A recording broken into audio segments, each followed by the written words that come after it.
mājas, ģimeni, brīvību. Tā ir vieta, ko es ļoti mīlu, kur dzīvo mani draugi, ģimene un jā. Latvija īstenībā man nozīmē brīvību. Ogre, un man ir prieks, ka viņa arī šobrīd ļoti izceļās svētku svinēšanā, vienmēr arī ļoti latviski, un vienmēr ir izrotāta un notiek pasākumi un tā. Tā ir Liepāja.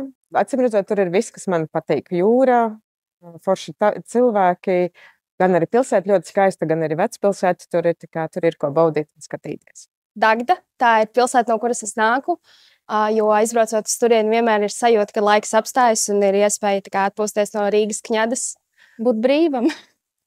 Darīt to, ko es gribu. Noteikti tas cilvēku gribas spēks iet un darīt un cīnīties. Tauta.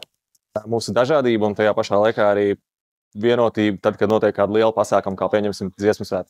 Latvijas spēks ir cilvēki, kas joprojām šeit ir un tic labākai nākotnei. Ja Latvija būtu cilvēks, noteikti būtu neatlaidīgs ar ļoti stipru gribas spēku. Noteikti ar mūsu paralimpiešu panākumiem.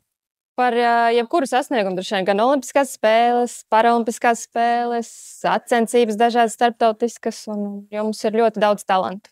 Laikam tas, kad mēs pieturamies pie tradīcijām, nepadodamies uz katru pirkumu, ko mums piedāvā, teiksim, un pastāvam par savu valodu un arī nozīmi šajā pasaulē. Kad es esmu cilvēku vidū, tāpēc, ka redzot cilvēkus apkārt, es sajūtu to kopējo garu.